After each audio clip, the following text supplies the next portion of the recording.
Hello, everyone, and welcome back to the Go Talk to English podcast. I am your host, Teacher Emily, and today I have a very, very special guest, Miss Becky. Hello. So, Becky, you are indeed the guest of honor today because you play a huge role amongst our Go Talk to family. Can you tell us what that role is? Thank you, Emily.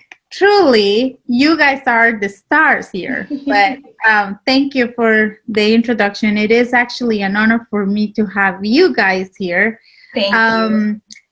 I am the owner and director of Go Talk To and Talita Kumi, which is a nonprofit organization created in 1994 in Costa Rica that actually help us to provide educational services through Go Talk To as well, just as an addition of what we do in Go Talk To. So we're a virtual campus to learn pretty much anything that you would like online through immersion with native people doing the things that we like to do. And that's me. But I'm really just a person. What makes Go Talk To it's you. It's the clients and the people watching us, which I am very thankful for. Yes, and I couldn't have worded it any better. We're so grateful for the community that has gathered and supported us and continues to cheer us on.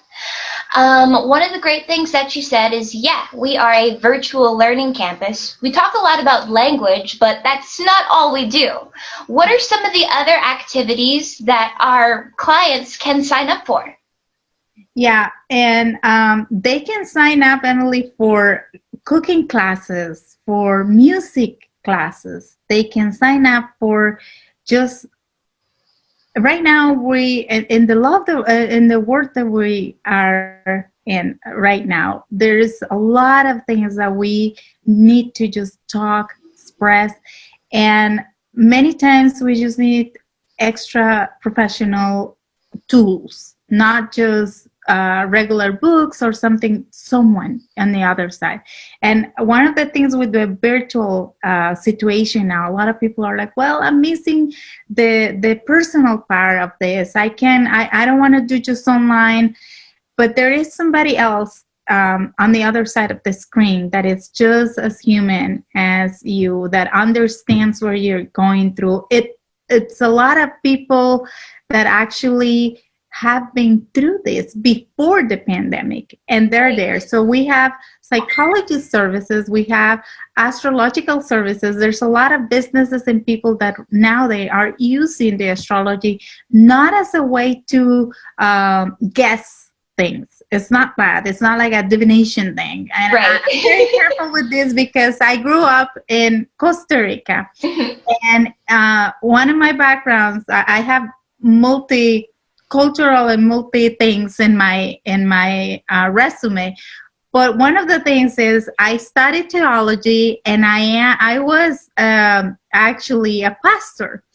And some people are like, what? Astrology? What is that? No, it's the devil. No, be gone. Yeah, that's ungodly. But the thing is, when you start really learning that the right way to use certain tools was actually there and given to us to have an easier way to see what's happening and to actually prepare ourselves, reinvent ourselves, and walk guided by what God says. The sun during the day and the moon during the night. You actually start learning that this is a forecast of what's happening in the rest of the universe, because it will be very selfish of us to just think that it's only us when we have a whole planet, a whole universe around us that is also moving and living, and it's not just us, this little bubble here. So just like we watch the news to see what's the forecast for today. Is it going to rain? Is it going to snow? Oh my goodness, we have to prepare because there's a hurricane coming and we need to get food and we need to stay sheltering in place and stuff like that. That happens also with things that are happening around us, and you have to kind of get in tune with this to see, well, why sometimes we ask, well, what is it? This is not happening. Like I'm trying, and it's not moving. Well, maybe you just need to wait a couple of weeks. Maybe why are my emotions like woo woo? Not just, sometimes it's not just the hormones. Sometimes it's just a little planet around there and something. Just calm down. Maybe we need more water and stuff. It's things that we can definitely see just by looking into this. So we have a wonderful astrologer because there's everything out there, but the person we have with us is actually one of my favorites. It has helped me a lot through many situations.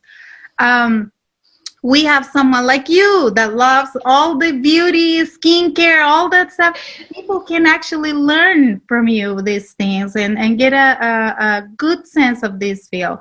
People that are learning about businesses, they can make a reservation in a class with English and Spanish or any other teachers that are really involved in anything that is business, translation, writing, literacy. It's just so many things that people can do with us. We are a partner to anything pretty much that you would like to learn online.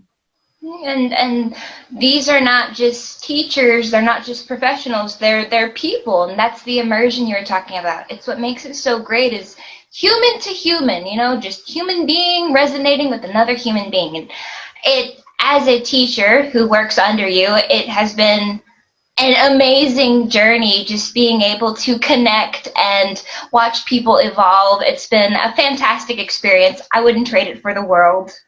So a little bit about GOTALKTO. Recently, with social media and everything, it's been making popularity, really been booming.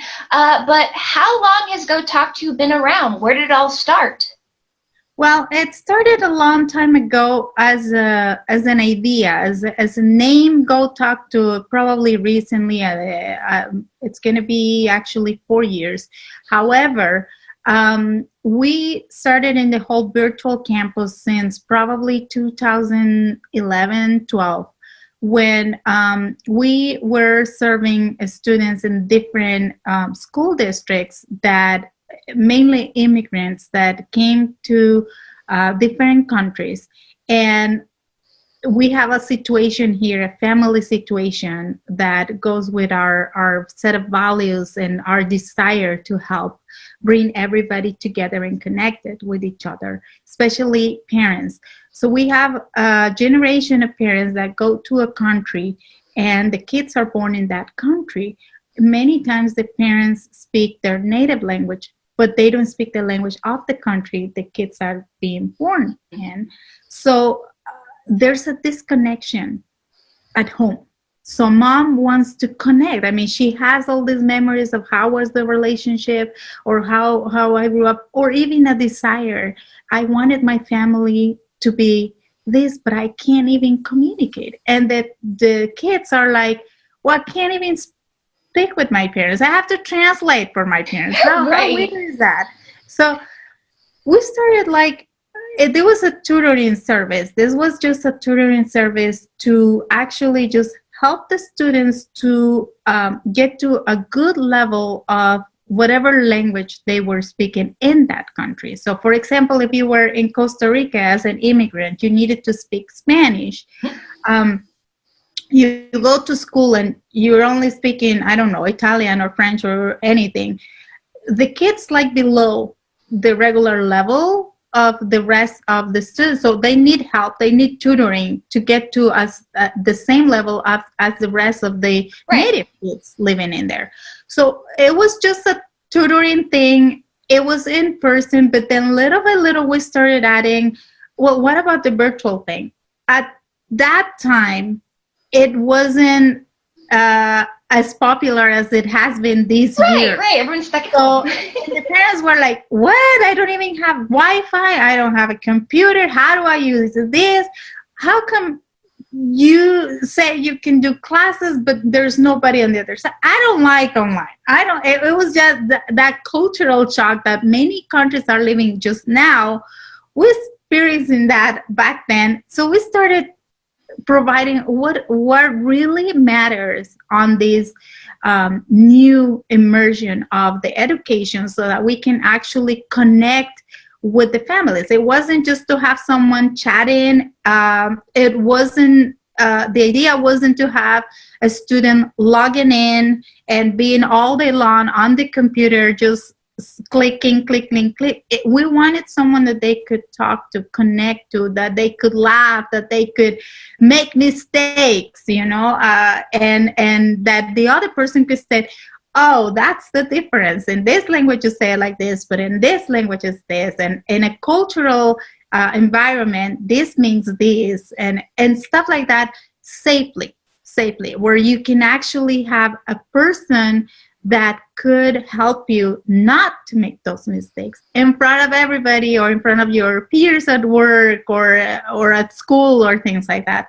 So little by little, we started getting more connected with wonderful people that were already working just in this area. So we decided to add other languages. And then me personally, I've learned, my first language is Spanish. I'm sure everybody noticed my accent already.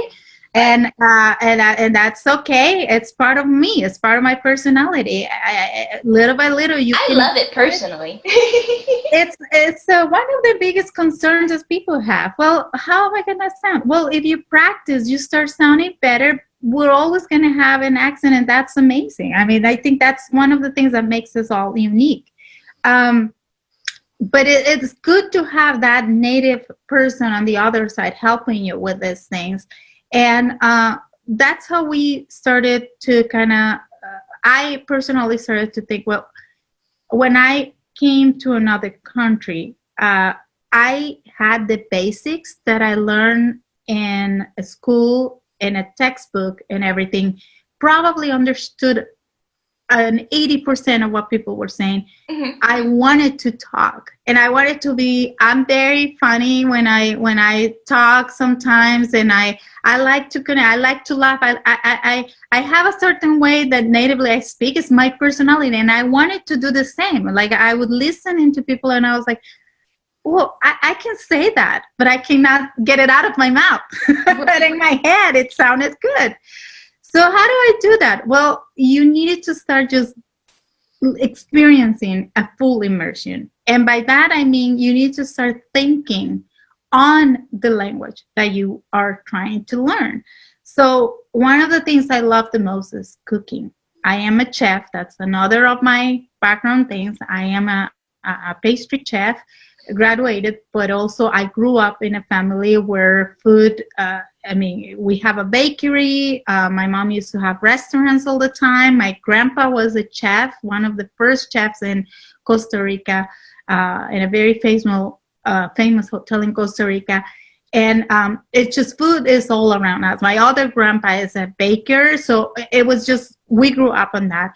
Right. So I started to just do what I love doing in a second language, and I start seeing the benefit of that, because I needed to think, I needed to see, I needed to hear, and I needed to produce, but at the same time I needed to actually create something, which helped me to start thinking on that second language, not just translating, which is one of the biggest challenges when someone is learning a second language.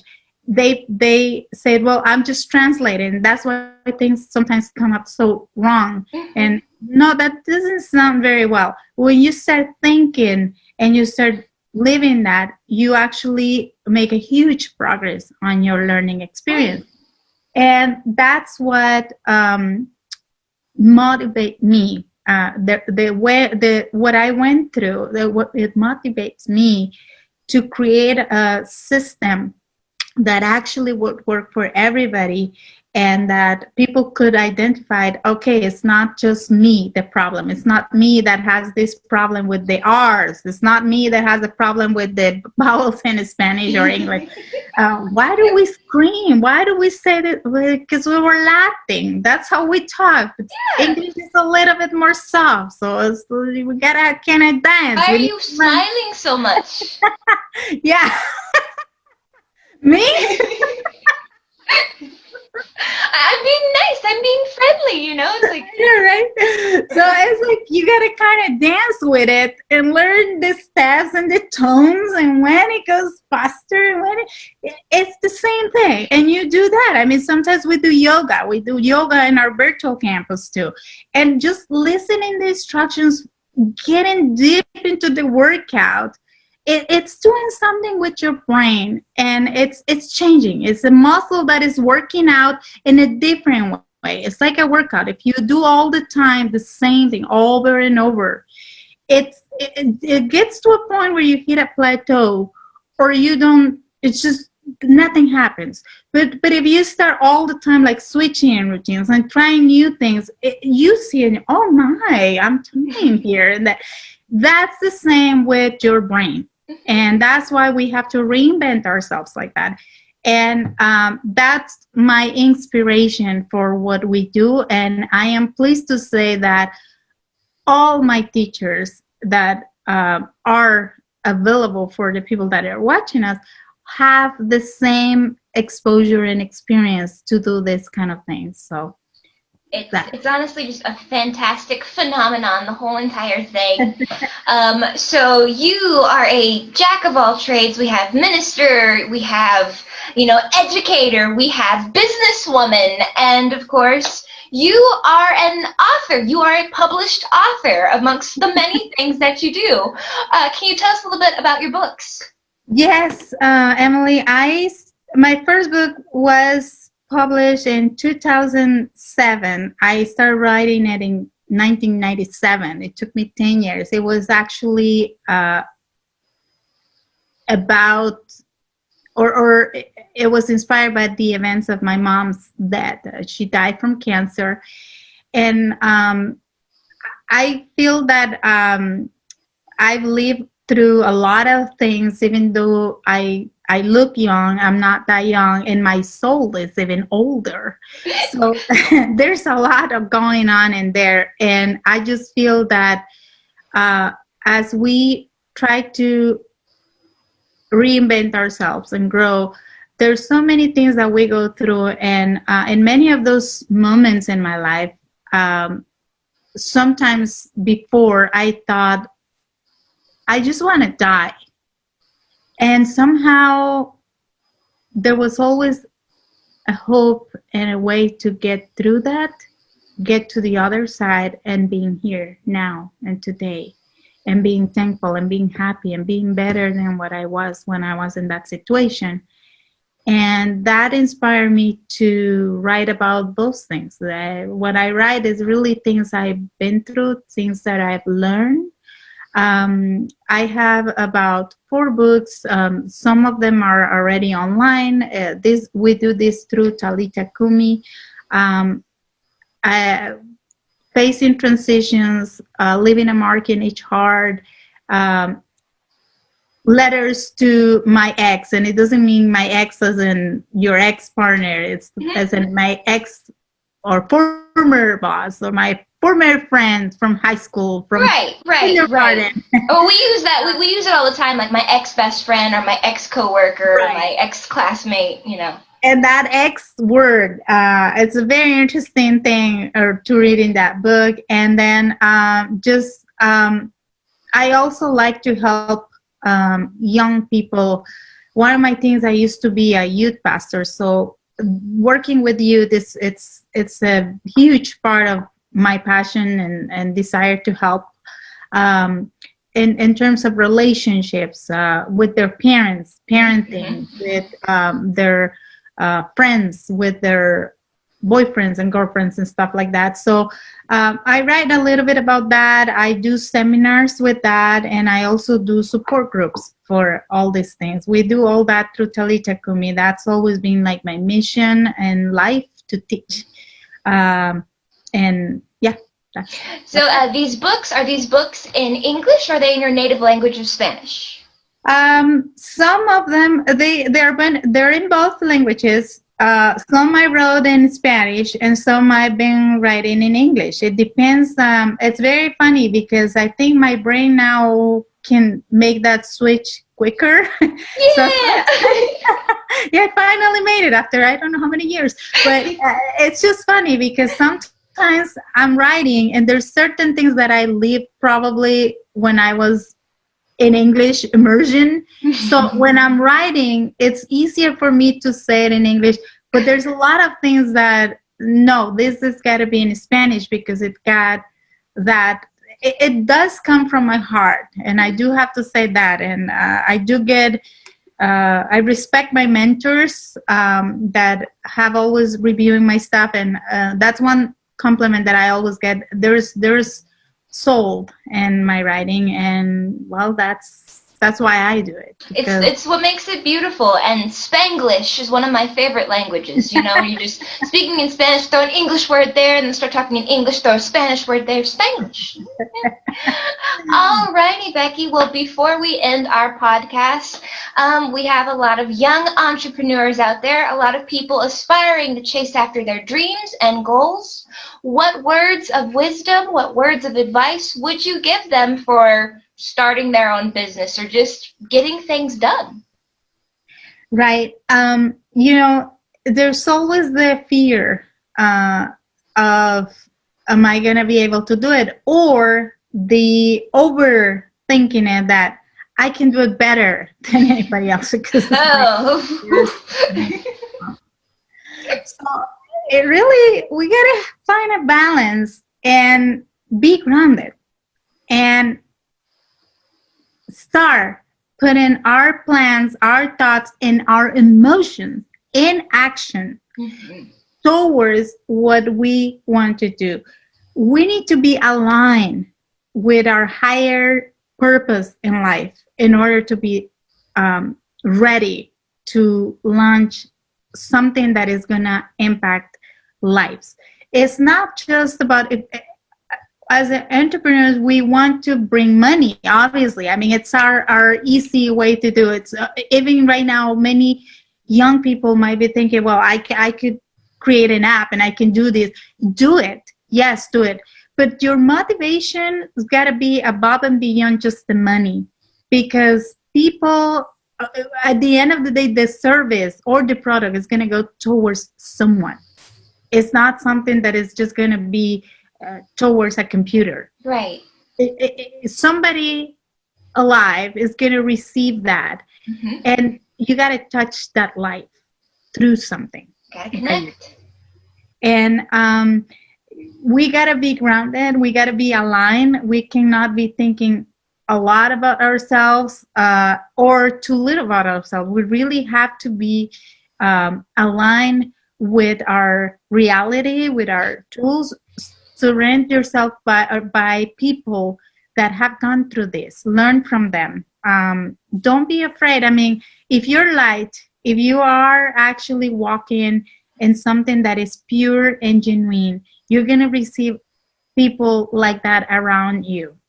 And that should give you the support that you need. You are supported. You are a magnificent human being. And you can definitely reach anything that you want. Don't be afraid, but also don't think that this is something you can do just by yourself. The resources are there. Be respectful also, and always be honest. There are ideas that belong to others. There are ideas that belong to me. But at the end of the day, if the idea stays there, it will never produce a beautiful fruit, and that's what you want. It's all about actions. Execute. Well, thank you so much, Becky. It has been a pleasure getting to know you and getting to know the company that I work for, of course. As for the viewers at home, be sure to follow us on Instagram at GOTALKTO. Give us a like on Facebook, and you can find out more information about the charity organization Talita Kumi on Facebook as well. Anything you'd like to add before we close out, Becky? No, we're looking forward to seeing you online. We are a wonderful group of people here just like you, looking forward to meeting you. December 17, 2020, we have a huge fundraising that is going to be super fun for our 2021 scholarships and things that we do. We're inviting everybody to be part of this. Thank you, Emily, for an amazing job, for everything that you do. We love you. We send you love and much peace, everybody, wherever you're at. We love you. Thank you. All right. Well, thank you, everyone, for your time, and we will talk to you again soon.